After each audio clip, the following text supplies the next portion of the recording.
Hello my dear students, कैसे हैं आप सब लोग। तो आज हम स्टार्ट करने जा रहे हैं अपना crash course for the preparation of NK nursing college admission test 2025 जो कि एनटीएस लेता है। और आज हमारा फर्स्ट में हम कवर करने जा रहे हैं ऑर्गेनिक केमिस्ट्री का फर्स्ट चैप्टर, जिसका नाम है ऑर्गेनिक कंपाउंड्स। और इसके हम सम टॉपिक्स कवर करेंगे। कोशिश यही करेंगे कि 2 ही लेक्चर्स में इस चैप्टर को फिनिश कर दें। तो स्टार्ट कर रहे हैं अपना लेक्चर। इसमें जो फर्स्ट टॉपिक है वो है इंट्रोडक्शन। इंट्रोडक्शन में आप ऑर्गेनिक केमिस्ट्री का इंट्रोडक्शन लेंगे कि ऑर्गेनिक केमिस्ट्री क्या होता है। तो इंट्रोडक्शन में ऑर्गेनिक केमिस्ट्री, तो ऑर्गेनिक केमिस्ट्री क्या होता है। Organic chemistry is the study of properties and structure of compounds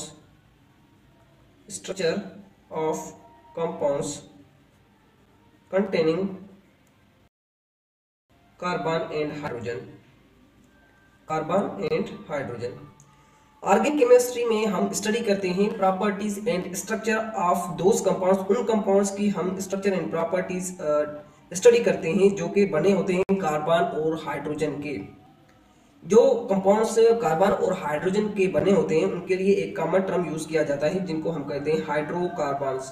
क्योंकि ये हाइड्रोजन और कार्बन के बने होते हैं तो हम ये chemistry study of properties and structure of hydrocarbons. ठीक है। हाइड्रोकार्बन्स के अलावा हाइड्रोकार्बन्स के डेरिवेटिव्स भी होते हैं। वो क्या होते हैं हाइड्रोकार्बन्स के डेरिवेटिव्स। फॉर एग्जाम्पल ये एक कार्बन है, ऑर्गेनिक कंपाउंड है, कार्बन और हाइड्रोजन का बना हुआ है। इसको हम कहते हैं methane. Methane is the gas which commonly we use for the in our purpose. तो जब हम इसको क्लोरीन देंगे या OH ऐड करेंगे, chlorine is the halogen gas और OH the group, hydroxyl group.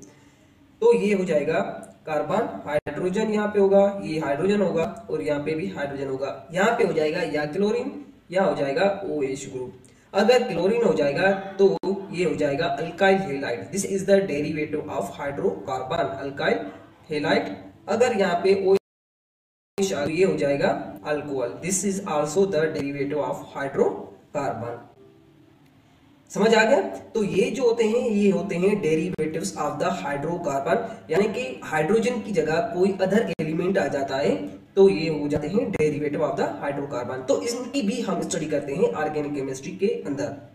ठीक है। उसके बाद होते हैं some compounds which are made but they are not included in the organic chemistry because of their properties and nature of bonding। वो कौन से कंपाउंड्स होते हैं जो ऑर्गेनिक केमिस्ट्री में हम स्टडी नहीं करते। वो होते हैं, एक होता है, या आपने ध्यान रखना है क्योंकि क्वेश्चन आ सकता है कि कौन कौन से कंपाउंड्स जो हैं वो ऑर्गेनिक केमिस्ट्री में हम स्टडी नहीं कर सकते, यानी इनऑर्गेनिक के कंपाउंड्स हैं। जैसे कार्बोनेट्स हो गए, कार्बोनेट्स 2 हो गए, bicarbonates, cyanides, third cyanides, fourth हो गया कार्बाइड्स, फिफ्थ हो गया कार्बन डाइऑक्साइड, 6 हो गया कार्बन मोनोऑक्साइड,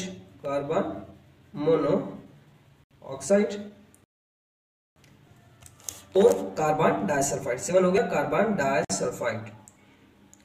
डाइसल्फाइड। ये जो कंपाउंड्स हैं ये बने तो कार्बन और हाइड्रोजन के होते हैं, लेकिन ये इनऑर्गेनिक कंसीडर्ड किए जाते हैं बिकॉज ऑफ 2 रीजंस। दो रीजंस हैं। एक फर्स्ट जो रीजन है वो है बिकॉज ऑफ देयर प्रॉपर्टीज, की प्रॉपर्टीज की वजह से, और दूसरा रीजन ये है कि इनकी नेचर ऑफ बॉन्डिंग की वजह से। तो ये जो मेन रीजंस हैं जिनकी वजह से हम इन 7 कंपाउंड्स को ऑर्गेनिक केमिस्ट्री में स्टडी नहीं करते, हालांकि ये बने होते हैं कार्बन और हाइड्रोजन के, इन 2 रीजंस की वजह से। ठीक है, समझ में, उम्मीद करते हैं आपको समझ आ गया होगा। मूव करते हैं next. Source of the organic compounds. उसके पहले हम कुछ थ्योरीज पढ़ेंगे। एक थ्योरी है vital force theory. Vital force theory, जैसा कि बिफोर द 18th सेंचुरी से पहले ऑर्गेनिक केमिस्ट्री का जो टर्म था वो उन कंपाउंड्स जाता था जो ऑब्टेन होते थे प्लांट्स एंड एनिमल्स की बॉडी से।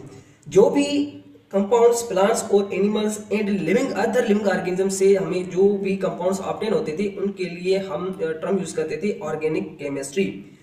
और ये माना जाता था कि ऑर्गेनिक कंपाउंड्स हम लेबोरेटरी में सिंथेसाइज नहीं कर सकते क्योंकि वाइटल फोर्स रिक्वायर्ड होता है, एक इंपॉर्टेंट फोर्स होता है जो कि लिविंग ऑर्गेनिजम्स के अंदर ही पाया जाता है। और ये जो फोर्स है ये ही रेस्पॉन्सिबल होता है for the formation of organic compounds. इसलिए हम इन कंपाउंड्स को लेबोरेटरी में सिंथेसाइज नहीं बना सकते। ठीक है, तो ये तो पहले ऐसा जाना जाता था बिफोर द 18th सेंचुरी। इस थ्योरी को हम कहते हैं वाइटल फोर्स थ्योरी। इसको हम कहते हैं vital force theory. It was extensively believed by chemists that there exists a vital force in all living things that was required for the production of organic chemistry। तो इनकी production के लिए हमें क्या रिक्वायर्ड था? Vital force theory. ये theory दी गई थी एक साइंटिस्ट की तरफ से जिसका नाम था जे बर्जीलस। ठीक है, तो इन साइंटिस्ट की ये। उसके बाद एक साइंटिस्ट आता है जिसका नाम था, जर्मन साइंटिस्ट था, केमिस्ट था, उसका नाम था फ्रेडरिच वोलर। जर्मन केमिस्ट था जिसका नाम था फ्रेडरिच वोलर। इसने क्या किया कि इसने एक इनऑर्गेनिक कंपाउंड लिया जिसका नाम था अमोनियम साइनेट और लेबोरेटरी के अंदर इसने इसको वाटर के साथ बॉयल किया। कुछ देर के बाद इसने जब देखा तो ये जो अमोनियम साइनेट इनऑर्गेनिक कंपाउंड था वो एक अदर कंपाउंड में बन गया था जिसका नाम था यूरिया। और यूरिया एक ऑर्गेनिक कंपाउंड है जो ऑर्गेनिजम्स के, एनिमल्स के यूरिन के अंदर प्रेजेंट होता है। तो ये कैसा रिएक्शन था? इसने एक इनऑर्गेनिक कंपाउंड लिया था ammonium cyanate. This is the formula of ammonium cyanate. Ammonium NH4 cyanate and cyanate is CNO। ठीक है, तो ये एक इनऑर्गेनिक कंपाउंड है अमोनियम साइनेट। तो अमोनियम साइनेट को जब इसने वाटर के साथ बॉयल किया, वाटर के साथ हीट किया, तो ये कन्वर्ट हो गया यूरिन में। ये कन्वर्ट हो गया यूरिन में। This is the formula for urine. आपको यह है कि यूरिन का क्या फार्मूला होता है और अमोनियम साइनेट का क्या फार्मूला होता है। This is the urea which is present in the animals urine. इसलिए हम इसको यूरिया जो है इसको हम कहते हैं टिपिकल ऑर्गेनिक कंपाउंड। आपको ये भी क्वेश्चन आ सकता है कि फर्स्ट ऑर्गेनिक कंपाउंड जो लेबोरेटरी में सिंथेसाइज किया गया था वो कौन सा था? वो था यूरिया। ठीक है, उसके बाद डिफरेंट साइंटिस्ट ने कंपाउंड्स प्रिपेयर किए लेबोरेटरी के अंदर। और जो हम मोस्टली यूज करते हैं गैस, घरों में जो गैस यूज किया जाता है सुई गैस, उसको हम कहते हैं methane. This is also the organic compound. ये भी लेबोरेटरी में बनाया गया। तो ये कैसे ये कैसे बनाया जाता है लेबोरेटरी के अंदर, क्योंकि ये आपके कोर्स में दिया गया है। तो ये बनाया जाता है कार्बन मोनोऑक्साइड प्लस 3H2 को जब हम हीट ऑफ कैटालिस्ट निकल इज द कैटालिस्ट, तो हमारा बनता है methane plus H2O। This is the water vapour. ठीक है, तो this is the methane. CH4 is the methane. This is the organic compound hydrocarbon which is present in the which we mostly use in our kitchens। ठीक है, तो ये जो और hydrogen है इसको हम कहते हैं कलेक्टिवली, इसको कहते हैं वाटर गैस। क्या? Water gas. कार्बन मोनोऑक्साइड और हाइड्रोजन को कलेक्टिवली कहते हैं वाटर गैस। तो वाटर गैस को जब निकल की प्रेजेंट में हीट किया जाता है तो वो कन्वर्ट होता है मीथेन और वाटर में। एक साइंटिस्ट था जिसका नाम था बर्थिलोट, उसने ये रिएक्शन दिया था।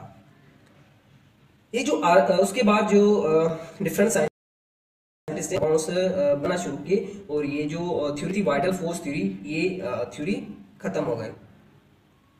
और उसके बाद यही जाना जाता था कि जो भी कार्बन और हाइड्रोजन के कंपाउंड्स बने होते हैं उनको हम ऑर्गेनिक कंपाउंड्स कहते हैं, एक्सेप्ट सम गिवन कंपाउंड्स जो मैंने आपको पहले ही बता दिए हैं।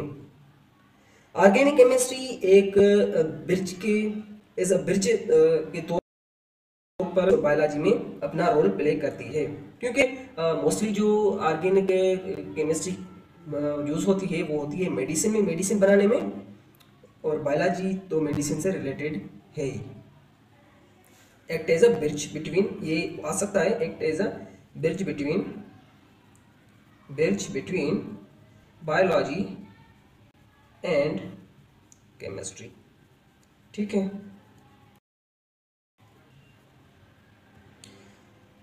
उसके बाद मूव करते हैं sources of the organic compounds.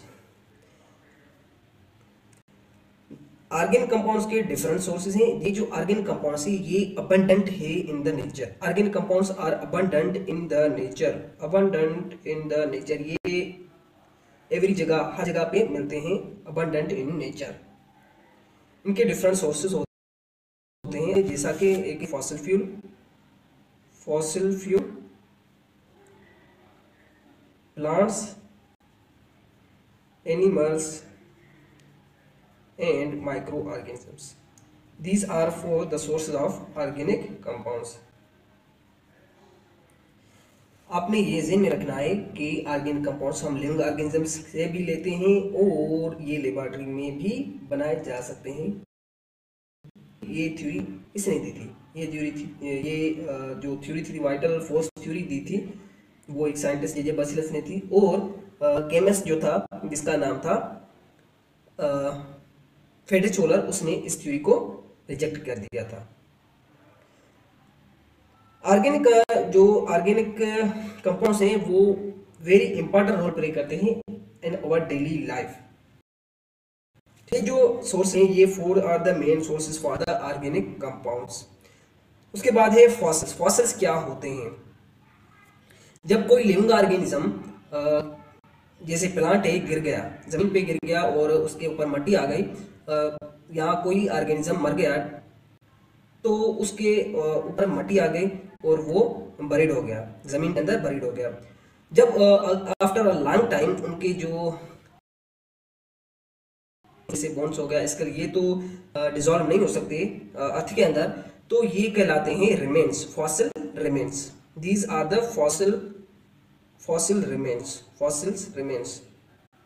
या कुछ लीव्स होते हैं जो डिसॉल्व नहीं होते, after a long time they change it but they are also present, तो ये होते हैं, ये कहलाते हैं फॉसिल रिमेन्स। फॉसिल फ्यूल, यानी फॉसिल फ्यूल कैसे बनता है इन ऑर्गेनिजम्स के थ्रू? फॉसिल कैसे बनता है? Fossils are formed when an organism dies. जब कोई ऑर्गेनिज्म डाई करता है एंड क्विकली वो बरी हो जाता है विदाउट डिकम्पोजिशन के बगैर ही वो बरीड हो जाता है, तो ये कन्वर्ट हो जाता है स्लोली एंड ग्रेजुअली, ये कन्वर्ट हो जाता है फॉसिल फ्यूल। जो उनके ऊपर जो स्टोन्स वगैरह आ जाते हैं, रॉक्स वगैरह आ जाते हैं, तो ये नीचे आ जाता है, दब जाता है, तो ये कन्वर्ट हो जाता है फॉसिल फ्यूल के अंदर। फॉसिल फ्यूल ये एक नॉन रिन्यूएबल एनर्जी सोर्स है जो कि एक दिन ख़त्म हो जाएगा और ये रिकन्वर्टेबल नहीं होता है, रीयूज्ड नहीं होता। तो हमारे पास 3 टाइप्स के फॉसिल फ्यूल्स होते हैं, कोल होता है, पेट्रोलियम होता है और नेचर। 3 टाइप्स के हमारे पास जो है वो फॉसिल फ्यूल्स हैं। Number 1 is coal, number 2 is petroleum, number 3 is natural gas. These are the fossil fuels. ये कैसे बनते हैं? ये बनते हैं लिविंग ऑर्गेनिजम्स या प्लांट्स के बरीड होने की वजह से। जब प्लांट और एनिमल बरीड हो जाता है तो ये slowly and due to of the high temperature below the earth, ये कन्वर्ट हो जाता है फॉसिल फ्यूल के अंदर, natural gas. These all 3 are the types of fossil fuels. Coal coal ये एक प्लांट ड्राइव, ये प्लांट में से ऑब्टेन होता है। ये एक मिनरल है जो अर्थ क्रस्ट के बिलो ये फाउंड होता है और ये कहलाता है सॉलिड फॉसिल फ्यूल, क्योंकि ये सॉलिड फॉर्म में हमें ऑब्टेन होता है सॉलिड फॉसिल फ्यूल। ये इसकी जो इम्पोर्टेंस है वो बहुत ही ये इम्पोर्टेंट है, क्योंकि ये all over the world use होता है फॉर द डिफरेंट एनर्जी हासिल करने के लिए। ये कैसे ऑब्टेन होता है? ये इस तरह ऑब्टेन होता है कि जब प्लांट्स बरीड हो जाते हैं, जैसे प्लांट्स हैं वो गिर गए और बरीड हो गए अंडरनीथ अर्थ के नीचे ये दफन हो गए, तो after of the millions of the years ago, हजारों साल के बाद स्लोली एंड ग्रेजुअली ये कन्वर्ट होते हैं कोल के अंडर द हाई टेम्परेचर, क्योंकि नीचे अर्थ का जो टेम्परेचर होता है वो बहुत हाई होता है और प्रेशर भी ज्यादा होता है, और क्योंकि बैक्टीरिया भी होते हैं तो बैक्टीरिया केमिकल रिएक्शन करते हैं, तो इन केमिकल रिएक्शन और हाई प्रेशर और हाई टेम्परेचर की वजह से ये जो प्लांट है वो कन्वर्ट होता है कोल के अंदर। ठीक है, कोल एक सॉलिड फॉसिल फ्यूल है, आपने ये ज़हन में रखना है क्योंकि इस पे क्वेश्चन आ सकता है।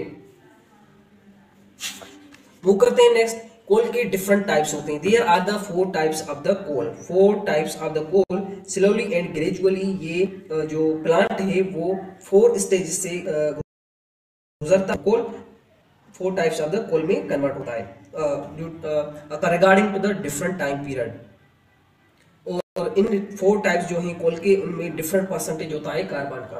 वो उनसे 4 टाइप्स होते हैं कोल के। उसके लिए मैंने आपके लिए एक शॉर्ट निमोनिक बनाई है, वो है पल्बा, PLBA। P स्टैंड्स फॉर पीट, L lignite, B for bituminous, A stands for anthracite. These are the 4 type of the coal which form from the plants. तो कोल के टाइप्स को डिस्कस करते हैं। एक है पीट, एक है लिग्नाइट, एक है बिट्यूमिनस और एक है एंथ्रासाइट।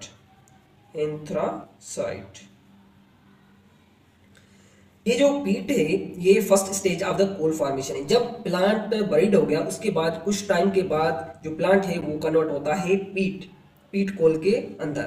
पीट कोल फॉर्म होता है प्लांट में से। ये कंटेंट करता है 45 to 60% of the carbon. Early stage of coal formation होता है, और ये जो कोल होता है वो readily decomposition of the phosphoryl remains में से बनता है। First stage of the initial stage of the coal formation. इसके अंदर जो होता है लो कार्बन कंटेंट होता है, कार्बन कंटेंट, और हीट कंटेंट भी लो होता है। क्योंकि लो कार्बन है तो ये कम जलेगा, इसकी वजह से इसके अंदर जो कार्बन हीट का कम होता है। उसके बाद ये किस के लिए यूज किया जाता है? ये यूज करते हैं हम हीटिंग के लिए firewood, alternate of the firewood. जो हम लकड़ियां जलाते हैं उनमें से जो कोल बनता है वो हम यूज करते हैं as a alternate of the firewood for the burning purpose, for cooking purpose, ये हम यूज करते हैं। ठीक है, उसके बाद है लिग्नाइट। लिग्नाइट के अंदर 70% ऑफ द कार्बन। ये जो होता है वो brownish black colour soft coal होता है। ये होता है brownish black colour, brownish black soft coal, brownish black soft coal. ये जो कोल होता है वो mostly electricity generate, power plants में इलेक्ट्रिसिटी जनरेट करने के लिए यूज होता है। इलेक्ट्रिसिटी, बिजली पर यूज किया जाता है, generation, electricity generation in the power plants. उसके बाद है bituminous. This is the very important source of the organic compounds. जो मोस्टली हम ऑर्गेनिक कंपाउंड्स ऑब्टेन करते हैं वो इस टाइप के कोल में से ही ऑब्टेन करते हैं। ये जो है main source of the organic compound होता है बिट्यूमिनस। ये जो होता है वो ब्लैक कलर होता है, ब्लैक कलर सॉफ्ट कोल। इसमें जो परसेंटेज होता है वो होता है 70 to 85%। इसके अंदर कार्बन का जो कंटेंट होता है वो होता है 70 to 85%। ये होता है ब्लैक सॉफ्ट कोल, ब्लैक सॉफ्ट कोल प्योर ब्लैक होता है, और ये होता है सॉफ्ट कोल। और ये जो मोस्टली यूज होता है वो होता है, ये भी होता है इलेक्ट्रिक पावर जनरेशन में और स्टील प्रोडक्शन में। ये जो हम मोस्टली स्टील के गैल्स होते हैं, स्टील के बर्तन होते हैं, तो जो यूज होता है वो bituminous coal is a coal use होता है। तो इलेक्ट्रिसिटी और स्टील प्रोडक्शन में ये कोल यूज होता है, बिट्यूमिनस, बिट्यूमिनस स्टील प्रोडक्शन। ठीक है, उसके बाद है एंथ्रासाइट। एंथ्रासाइट के अंदर 90 to 95% जो है वो कार्बन कंटेंट होता है। ये होता है dark black colour, dark black colour coal होता है, और ये सॉफ्ट नहीं होता है, ये होता है हार्ड कोल, ये होता है हार्ड कोल। और ये हाई रैंकिंग जो कोल होता है, highest ranking coal with highest carbon content, इसको हम कहते हैं highest ranking because of it contain the highest carbon content. इसकी जो इंपॉर्टेंस है सारे कोल से इसकी इंपॉर्टेंस ज्यादा होती है।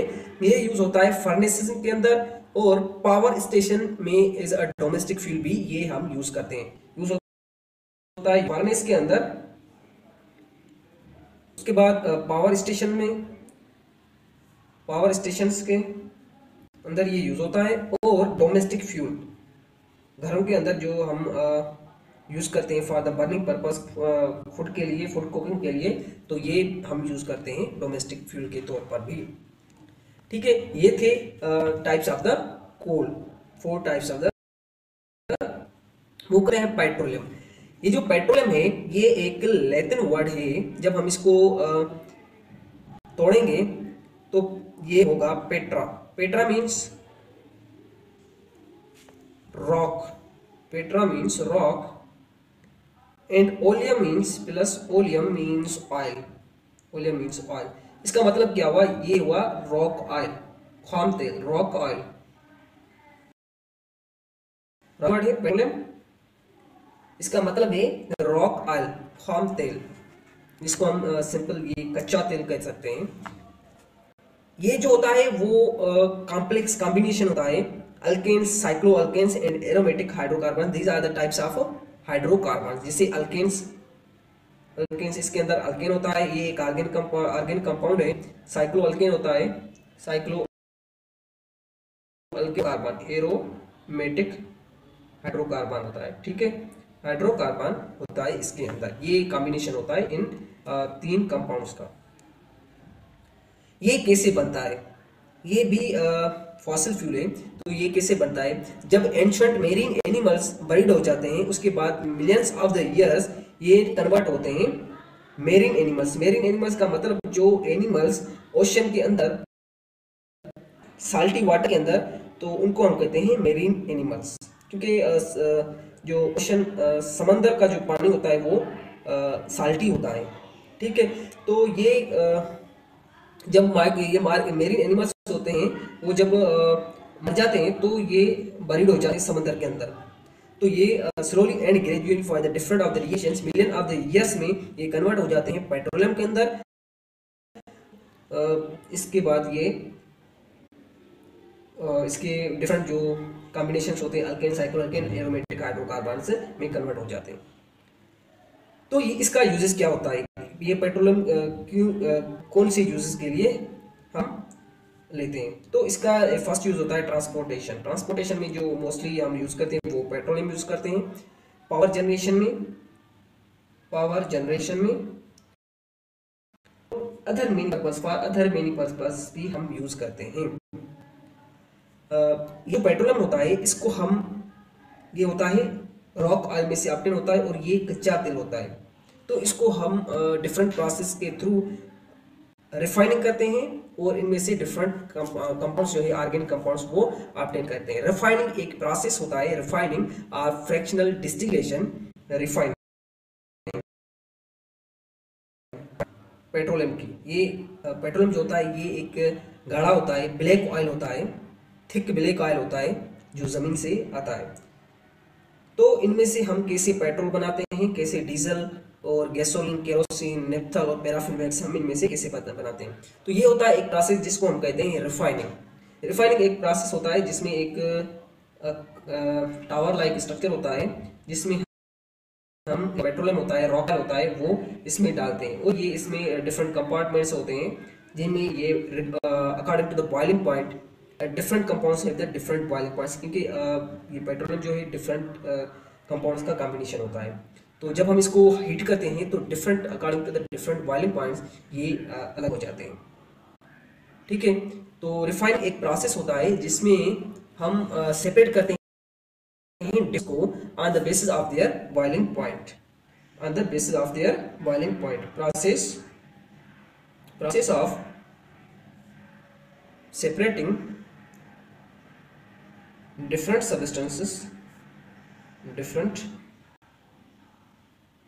substances according to their boiling point। इसको हम कहते हैं रिफाइनिंग। ये रिफाइनिंग होता है पेट्रोलियम का बॉइलिंग पॉइंट। ठीक है, उसके बाद मूव करते हैं नेचुरल गैस की तरफ। नेचुरल गैस क्या होता है? नेचुरल गैस प्रोड्यूस होता है by the decomposition of marine micro organisms. Micro organisms भी रहते हैं ओशन के अंदर, तो ये जब माइक्रो ऑर्गेनिजम्स डिकम्पोज होते हैं तो ये कन्वर्ट हो नेचुरल गैस के अंदर after of the million of the years के बाद। ठीक है, नेचुरल गैस ये किस कंपाउंड्स का बना होता है और ये हम कौन से पर्पस के लिए यूज करते हैं? तो नेचुरल गैस का कंपोजिशन होता है methane, nitrogen, ethane, propane, butane and carbon dioxide. तो मैक्सिमम इसका जो प्रोपोर्शन होता है नाइट्रोजन का, उसके बाद इथेन का, उसके बाद प्रोपेन, ब्यूटेन और कार्बन डाइऑक्साइड। तो मीथेन कितना परसेंट होता है? मीथेन होता है 85 to 90% जो प्रोपोर्शन होता है वो होता है मीथेन का। उसके बाद होता है 3.88% होता है नाइट्रोजन, उसके बाद होता है 1.05% होता है इथेन, उसके बाद होता है 0.28% होता है प्रोपेन, 0.17% होता है और 0.02% होता है carbon. This is the composition of the natural gas. Natural gas in different gases की बनी होती है। ठीक है, तो आपको ये क्वेश्चन आता है कि नेचुरल गैस में जो मेन प्रोपोर्शन है वो किसका है? तो वो होता है मीथेन का। ये जो नेचुरल गैस है वो हम मोस्टली यूज करते हैं फॉर द कुकिंग पर्पस। और ये जो फर्स्ट टाइम अपडेट हुआ था वो हुआ था सुई एरिया से, जो कि है बलोचिस्तान में। Sui area in the Balochistan for first time it was extracted. ये जो गैस है वो मोर बेनिफिशियल सोर्स है एनर्जी का than petroleum and gas. More beneficial है देन कोल एंड पेट्रोलियम से। वो कैसे? क्योंकि ये जब बर्न करता है तो लेस पॉल्यूशन काज करता है। ड्यूरिंग कंबस्टन के ड्यूरिंग ये जो पॉल्यूशन करता है वो वेरी वेरी लेस होता है, very less pollution than petroleum and coal. तो इसलिए ये जो है वो मोर बेनिफिशियल है। ठीक है, तो मूव करते हैं नेक्स्ट। ये आपने ज़हन में रखनी है ये टेबल। इसके लिए मैं आपको एक शॉर्ट निमोनिक भी देता हूँ कि ये आपने कैसे याद करना है। MEPbCO2 मैंने PbCO2 मैंने PbCO2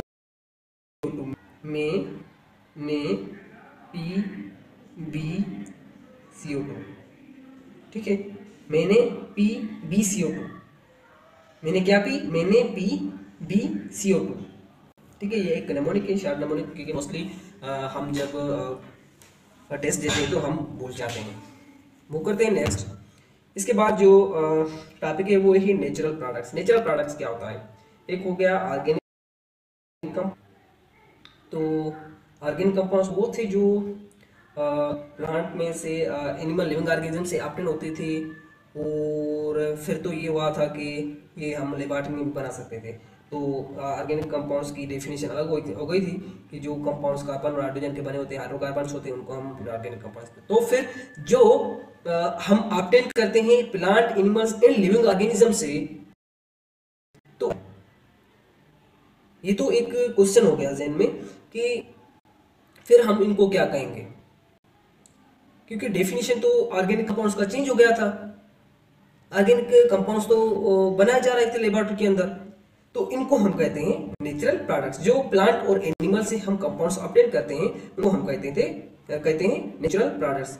पहले बिफोर द 18th सेंचुरी ये बिलीव किया जाता था कि जो प्लांट्स और एनिमल से होते थे उनको हम कहते थे organic compounds, but after the 18th century it was confirmed that organic compounds can be prepared in the laboratory। उसके बाद जो भी ऑर्गेनिक प्लांट्स और एनिमल्स और प्लांट्स से हमें और माइक्रो ऑर्गेनिज्म से कंपाउंड्स ऑब्टेन होते हैं उनको हम क्या कहते हैं नेचुरल प्रोडक्ट्स। ठीक है, तो ये डेफिनेशन हो गया natural products. Many organic compounds are isolated from plants and animal microbes. These are called as natural products. Compounds definition A: compounds obtained from plants and animals is called as natural products। इसका example natural products, जैसे example हो गया glucose obtain from the living organism. Cellulose, insulin एक micro organism है, इसको हम bacteria कहते हैं, इसे ऑब्टेन होता है इंसुलिन। उसके बाद एक cholesterol. These all are the organic compounds but are obtained from the plants, animals and microorganisms। इससे हम इनको कहते हैं नेचुरल प्रोडक्ट्स। उम्मीद करते हैं कि आपको यहाँ तक सारी बातें समझ आई होंगी। अगर कोई भी कंफ्यूजन है, कोई भी क्वेश्चन है, तो आप हमसे कमेंट बॉक्स में पूछ सकते हैं। तो मिलते हैं नेक्स्ट वीडियो में, तब तक के लिए अल्लाह हाफिज।